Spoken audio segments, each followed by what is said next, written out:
അക്കൂസ് കിച്ചണിലേക്ക് എല്ലാവർക്കും സ്വാഗതം. ഞാനിന്ന് ഉണ്ടാക്കാൻ പോകുന്നത് ഉണ്ടക്കായയാണ്. കണ്ണൂരിൽ ഇതിന് ഉണ്ടക്കായ എന്നാണ് പറയുന്നത്. ചില സ്ഥലങ്ങളിൽ ഇതിന് ഉണ്ടപ്പൊരി, ബോണ്ട എന്നൊക്കെ പറയുന്നുണ്ട്. മൈസൂർ പഴം, പാളയംകോടൻ പഴം എന്നൊക്കെ അറിയപ്പെടുന്ന കുറച്ച് പുളിരസമുള്ള ഒരു പഴമാണ് ഈ ഉണ്ടക്കായ ഉണ്ടാക്കാൻ ഏറ്റവും നല്ലത്. പിന്നെ ഞാനിതിൽ കുറച്ച് ജീരകവും റവയും ഒക്കെ യൂസ് ചെയ്ത കാരണം നല്ല ഒരു സ്മെല്ലും കഴിക്കുമ്പോൾ നല്ല ഒരു ടേസ്റ്റുമാണ്. എന്നാൽ നമുക്ക് ഇൻഗ്രീഡിയൻസ് ഒന്ന് കണ്ടു കളയാമല്ലേ? വരൂ കാണാം. 200 ഗ്രാം ഗോതമ്പ് പൊടി,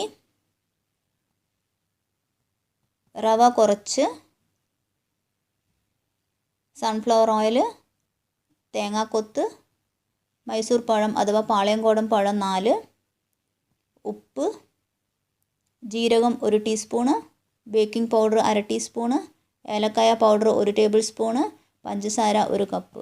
മധുരം കൂടുതൽ ആവശ്യമുള്ളവർക്ക് 2 കപ്പ് പഞ്ചസാര എടുക്കാം കേട്ടോ. ഇനി ഒരു മിക്സിയുടെ ജാറിൽ ഈ 4 പഴവും തൊലി കളഞ്ഞ് ഇടുക.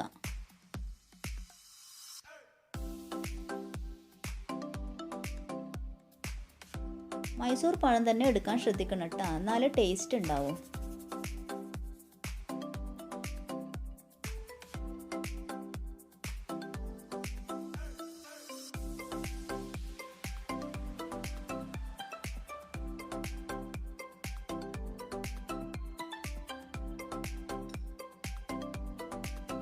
പിന്നെ പഞ്ചസാര ഇട്ട് നന്നായി അരച്ചെടുക്കുക.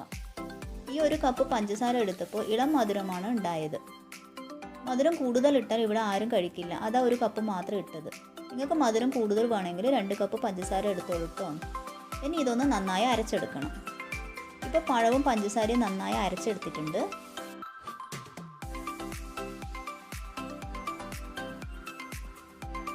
ഇനി ഒരു പാത്രത്തിൽ എടുത്തു വെച്ച ഗോതമ്പ് പൊടി ഇടുക.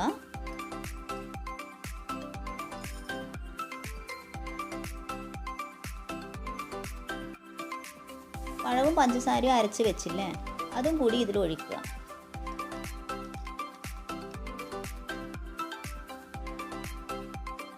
പിന്നെ റവ അതും ആഡ് ചെയ്യുക. ഏലക്കായ് പൗഡർ, ഉപ്പ്, ജീരകം, ബേക്കിംഗ് പൗഡർ, തേങ്ങാക്കൊത്ത്.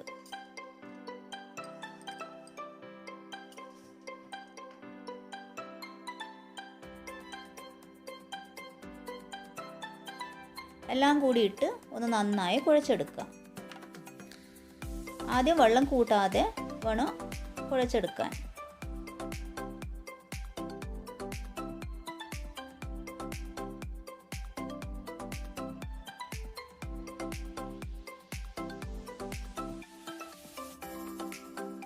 നന്നായിട്ട് ഇതുപോലെ കുഴച്ചെടുക്കണം.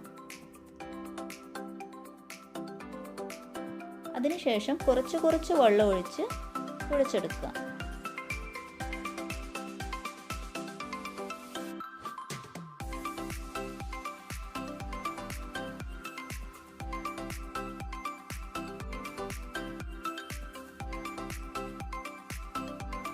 ഈ ഒരു രൂപത്തിലാണ് കിട്ടേണ്ടത്.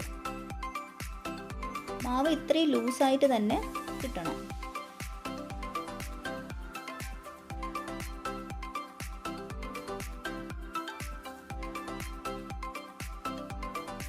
കണ്ടോ, ഇതുപോലെ ഇടാൻ പറ്റണം മാവ്.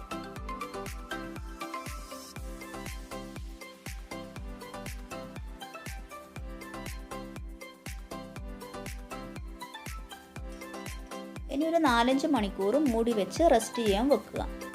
4-5 മണിക്കൂർ, അതിൽ കൂടുതൽ സമയമൊന്നും മാവ് കുഴച്ച് വെക്കാൻ പാടില്ല. കൂടുതൽ സമയം വെച്ചാൽ കൂടുതൽ പുളിച്ചു പോകും. ഇപ്പോൾ 5 മണിക്കൂർ ആയിട്ടുണ്ട്. മൂടി ഒന്ന് തുറന്നു നോക്കാം. ഇപ്പോൾ മാവ് നന്നായി പുളിച്ച് വന്നിട്ടുണ്ട്. ഇനി ഇതൊന്ന് നന്നായി കുഴച്ചെടുക്കുക.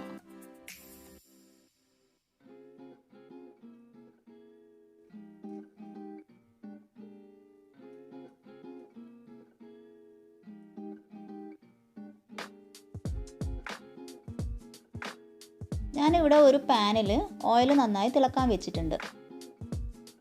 ഓയിൽ നന്നായി തിളച്ച് കഴിഞ്ഞാൽ ലോ ഫ്ലെയിമിൽ വെക്കുക. എന്നിട്ട് കൈ ഒന്ന് കുറച്ച് വെള്ളത്തിൽ മുക്കുക. അതിനുശേഷം മാവ് ഇതുപോലെ കൈ കൊണ്ടെടുത്ത് നന്നായിട്ടൊന്ന് ഉരുട്ടിയെടുക്കുക. എന്നിട്ട് പിഴിഞ്ഞ് ഇതുപോലെ ഓയിലിൻ്റെ അകത്ത് ഇട്ട് കൊടുക്കുക. അപ്പോഴേ അതിന് ഉണ്ടക്കായുടെ ഒരു ഷേപ്പ് കിട്ടത്തുള്ളൂ. വീണ്ടും കൈ ഒന്ന് വെള്ളത്തിൽ മുക്കി മാവ് കയ്യിൽ വെച്ച് ഇതുപോലെ ഉരുട്ടിയെടുക്കുക. എന്നിട്ട് പിഴിഞ്ഞ് ഓയിലിനകത്ത് ഇട്ട് കൊടുക്കുക.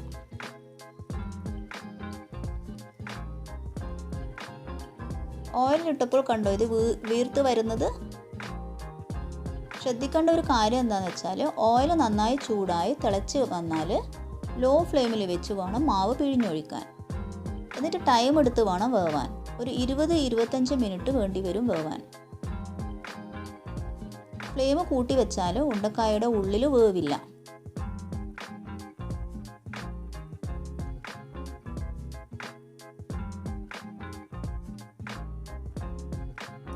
തിരിച്ചും മറിച്ചും ഇട്ടുകൊണ്ടേയിരിക്കണം.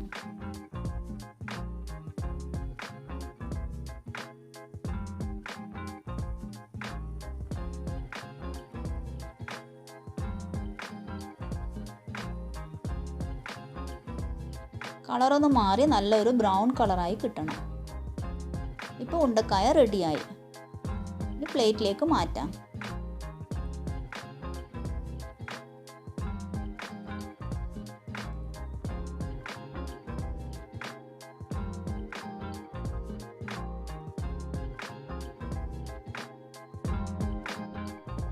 ഇനി സെക്കൻഡ് ബാച്ച്. ബാക്കിയുള്ള മാവ് കൂടി ഇതുപോലെ കൈ കൊണ്ട് കുഴച്ച് കയ്യിൽ മാവ് ഇതുപോലെ എടുത്ത് നന്നായി പിഴിഞ്ഞ് ഒഴിക്കുക. 200 ഗ്രാം ഗോതമ്പ് പൊടി കൊണ്ട് എനിക്ക് 10 ഉണ്ടക്കായാണ് ഉണ്ടാക്കാൻ പറ്റിയത്.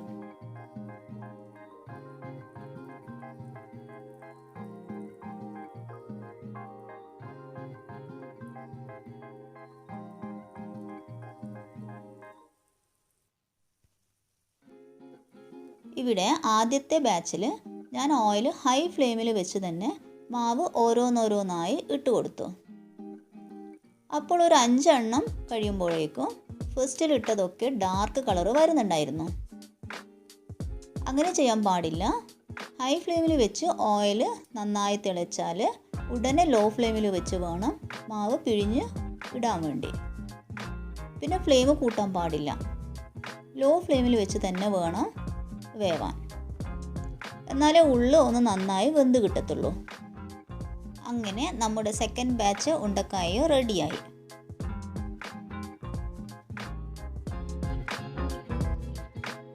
Thanks for watching.